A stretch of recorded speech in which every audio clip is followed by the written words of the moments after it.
Oh, this is coming up in August, okay. Yeah. Okay. Wait a minute. I have that eclipse like Wait a right minute, right here is Eclipse at 28 Yeah. Leo. It's a new eclipse. How are you getting Saturn on that? Well, transit Saturn, if you go to transit Saturn the 4th, Oh, let's look it's for that. exactly conjunct. That's one of the few afflictions that he has. Oh, it's Oh, conjunct yeah, his to moon. his moon, to the okay. second, Wow. To his which is moon. conjunct the south node too. You don't use nodes though. Separation from And what is office. it doing to the rest of the chart? The moon is 21 Yeah. and Uranus is 20. Wait, what's up here? Oh, to the sun, Oh, oh. he's born on a full moon, I right? know, it's opposite. Yeah. So he's born on a full moon. He was born on an eclipse. Do you all want me to print that, or you can do? I can print it from here. No, No, No, I can look at it. you can. Okay. So let's see what we have now. So if we did the we look at the transit Saturn, it's opposing The sun. the sun sun. and squaring But Mars. Breast moon too, that's Saturn. No, wait, no, it's not. What is it doing?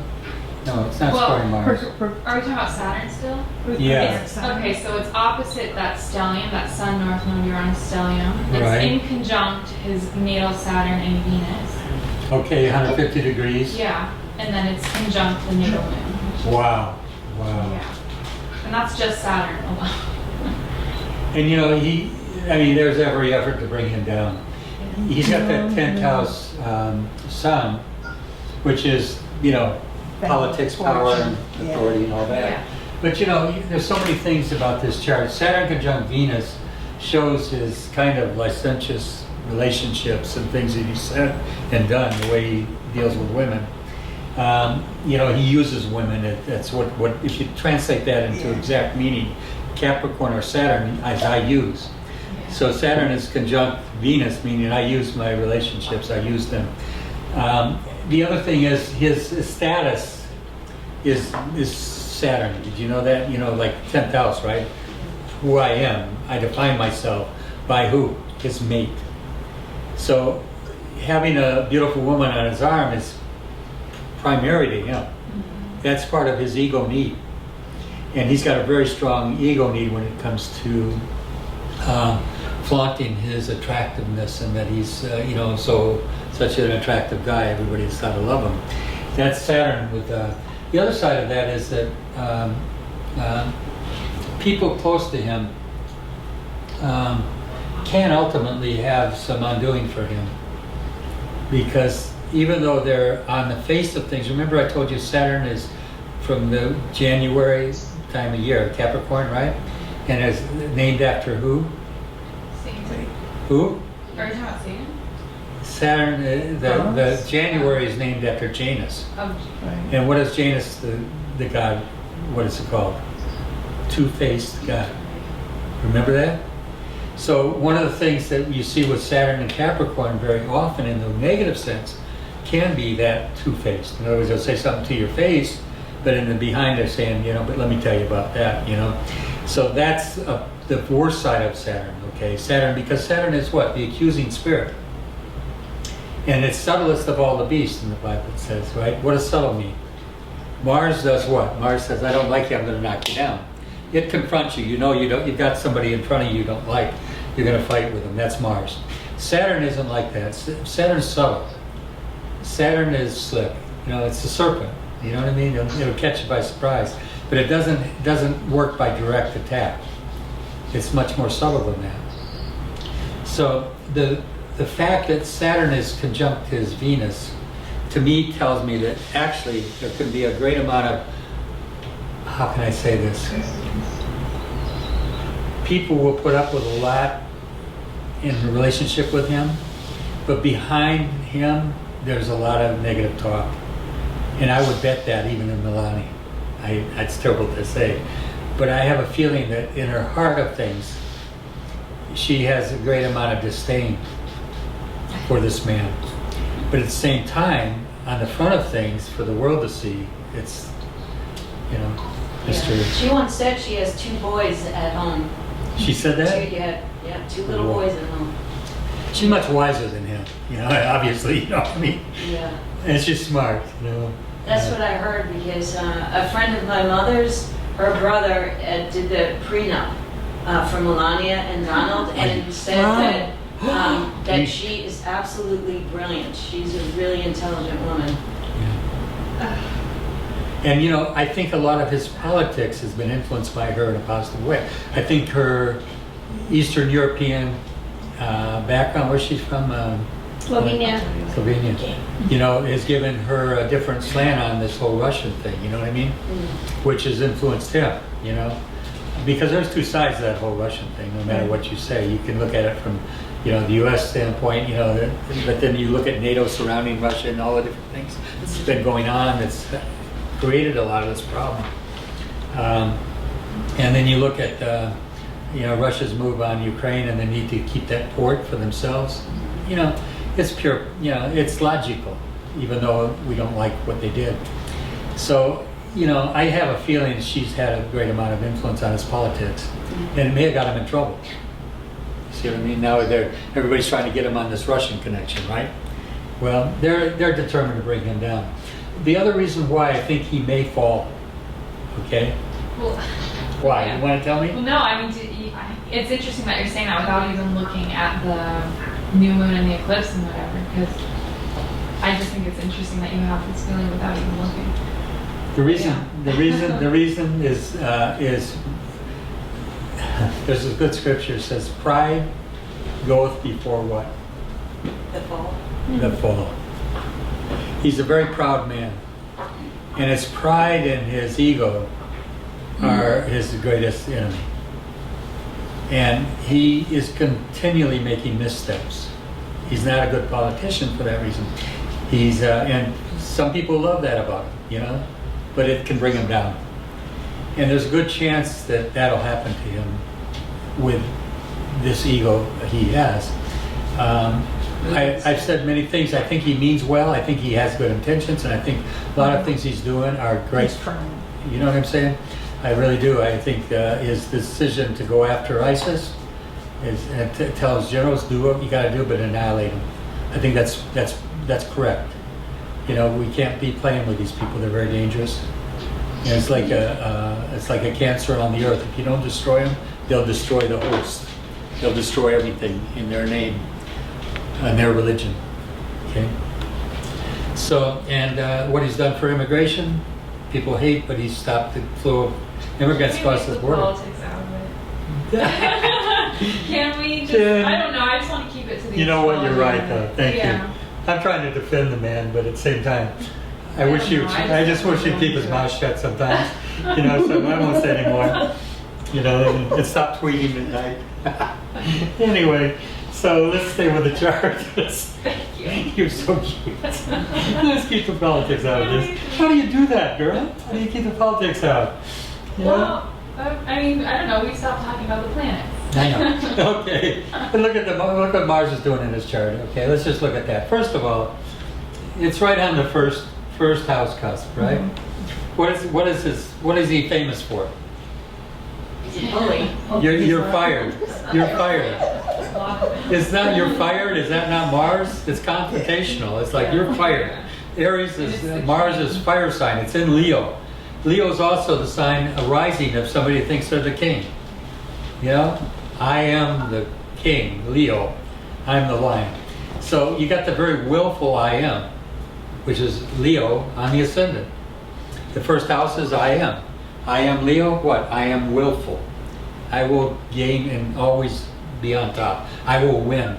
Is that Leo?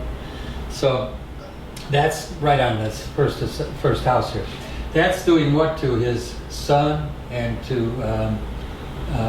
Uranus up there, and to what else? Anything else? That's basically. Is it making semi-squared anything? Anybody with that? Oh, I have. You got the aspect area. Is there a semi-square there? Between Mars. Okay, let's go. Cancer is 30. There's almost 30 degrees in Leo. So let's go back. Oh, come on. Thank you. Chiron. I mean, it's trying his moon. Yes. Yeah, it's making a good aspect of the moon. And that's the public, by the way. Do you know that? Mm-hmm. The moon was the public. So the Mars, you know, that personality appeals to a lot of the public. That's what got him in the He's presidency. got a loyal following. Very Leo, yeah. So I'm sure there's something more here though. Let's see, what's Venus at 8 degrees Cancer? That's 22 degrees of Cancer, and 26, and 22 is how much? Oh wait, that's Mercury. Mercury. It's not doing anything. I opened up the aspect grid. What's 26 and 22? 48. Okay, it's almost semi-square, isn't it? It's only a couple degrees off being a semi-square. So Mars to Mercury is semi-square. It's 45 degrees of semi-square, and it's 48. It's close enough to be there. And what does Mars Mercury do? Oh, you know. Come on, don't talk politics to me. I'm just laughing. Yeah, his mouth gets him in trouble, doesn't it? Yeah. Yeah, you know, and he's very combative, isn't he? It's squaring his midheaven too. Huh? Squaring what? His midheaven. Okay. Which is power, in the position of power. But that I would expect to see a Mars semi-square to a Mercury aspect, because Mercury is what gets him in trouble is he speaks before he thinks. He blurts out things, and it's usually in defense or attacking somebody else. That's what's got him in most trouble. So is a Mars semi-square Mercury fit? I think so. I mean, that's his natal, the natal chart. So what else we have? What's the moon doing here? It's quincunx Saturn, right? It's opposing a lot. And it's- Which moon? Our time was natal. Moon is, yeah, it's quincunx Saturn and Venus, 150 degrees, which is, and then opposing all this. And so that tells us something too. That means that this favor by the public is going to become more acrimonious and I think more damaging to him. Because the moon is the public, it's the way the public sees you. And even though he's had a loyal following of devotees, that's going to erode with that, I believe. So that happened like last month, right? Or maybe, yeah, like last new moon? 6 Taurus would have been where? But the new moon, right, is at Leo, right? When was this? So the done- last when one? was this done This for? hasn't Oh, no, this is, Yeah. okay, oh, this is, okay, I That's keep on all- thinking this is now, August so. Oh, this is for Oh, August. okay, Yeah. so then that disfavor must be happening like now, right? It is happening, actually. There's a lot of Republicans already playing both sides to protect themselves. Yeah, staying on the fence because they don't know what way it's going to go. It's interesting. If you look at the next new moon, is it Yeah, where is it? 6 Gemini? Is it or 4 Gemini? 6 Gemini? He 4. wrote 4, yeah. 4 Gemini. It's going to be sitting in this chart right up here. 4 Gemini. Oh, okay, so it's coming up. Yeah, but I'm looking to see what it's doing. It's trying Neptune, which isn't bad. And Gemini. It's not afflicting anything, the next new moon. Is it? What is this? Virgo, it is. It's squaring I Mercury. think it's semi-square Saturn. Well, if it's 4 Gemini, it's squaring, it's Oh, maybe it's squaring, the one after that. oh no, that's not Virgo. Maybe it's not that one, but what's the one after the one in Gemini? Where's that? Cancer. That should be around what, 3 It's Cancer? Anybody know for sure? You got You to. wrote, yeah, 2 degrees. So, okay. Okay, let's look at that one. 2 degrees Cancer. That's going to make a good, it's not a bad aspect here. Here's where the afflictions start. 2 Cancer is going to afflict Neptune, which will bring in Mars in this conjunction here. And 2 degrees. That's all I see though. 2 degrees. Cancer. Is Mercury at 8 degrees? His natal Mercury is at 8 degrees? Yeah. Yeah, so it's 2 degrees. It's going to be sitting on this here, which will be causing that semi-square to Mars, right? That'll set off the semi-square to Mars. Okay, so that can be hurtful. In other words, his Mercury, his communication can get him more trouble. He already has done that to himself so often. He's almost set himself up for getting an impeachment. He said things that he should have never said, that he fired him because, he was doing the Russian investigation. What a thing to say. I mean, if he'd never opened his mouth, And he called would him have... a nut job. And then called him a nut job. And now Comey's going to be in front of Congress talking about him in a way that's going to be even worse. Because he can do a lot of damage to that man, because he knows a lot. Yeah, it's all heading towards potential danger to him, impeachment potential. Be interesting to see where it flows. But I appreciate you bringing this. I think it's... Well, I was wondering if you thought might be his health, because the new moon eclipse is in the 12th house, and it's on his ascendant and his Mars, and it's also, well, you don't use Chiron. Well, it's I think actually, that is it's on his a sun, lot. isn't it? It's actually, it looks like it's up here, but it's really down here. Yeah, it's really down there. So it's on his Mars, it's on his ascendant in the 12th house. Oh yeah, there. Yeah. Okay, right here, 20. It's going to be right on Mars. Yeah, So it's hard to read because you think it's a. I know they do. So It seems So- like self-undoing, the house of.